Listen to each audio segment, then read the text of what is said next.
naglagay lang ako ng konting oil. And ito yung parang beef strip siya, yung parang sa samgyeopsal, gano'n. Yan yung gagamitin natin for today. And konting oil lang. And we will just fry the beef on both sides. Yeah, so our beef is now cooked and we'll now set this aside. Yeah, so on the same pan, very flavorful yan because of the beef.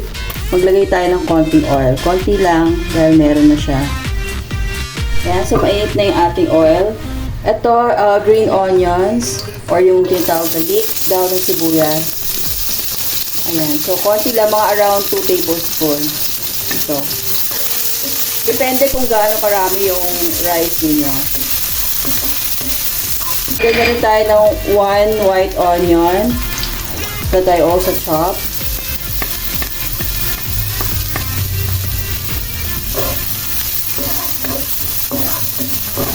And maglagay tayo ng carrots. Ito, 1 small carrots lang. Actually, kalahating carrots lang to. Nilagay ko. Pampakulay lang ba? Yung pampadagdag ng ating sangkap. So, this will take a while, mga 1 minute siguro, para maluto yung ating mga veggies. Kimchi. Ayun, nasa inyo kung gaano karami yung kimchi na gusto nyo. Pero alam niyo ba, yung kimchi na ganito, naka-tub siya, it only costs around 65 pesos lang siya. So, mura-mura lang yung mga kimchi nowadays. And it's up to you kung gaano karaming kimchi yung gusto ninyo.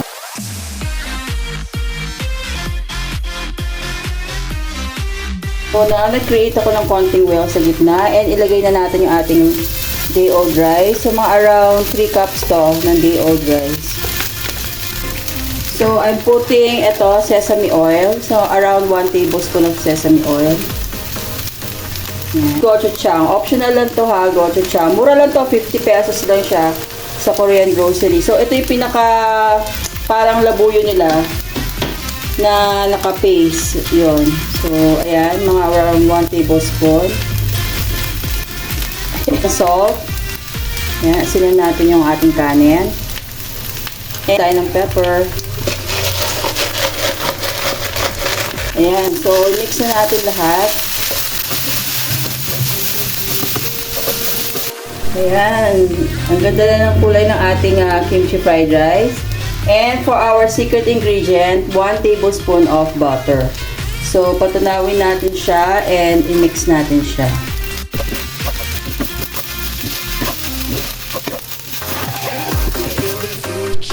Ayan, so naglagay tayo ng fried egg sa gitna and we will garnish this with sesame seeds. Ayan.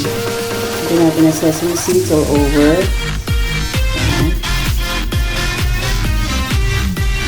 And then, maglagay din tayo ng ito, yung green onions, yung green part niya. So, spread lang natin siya.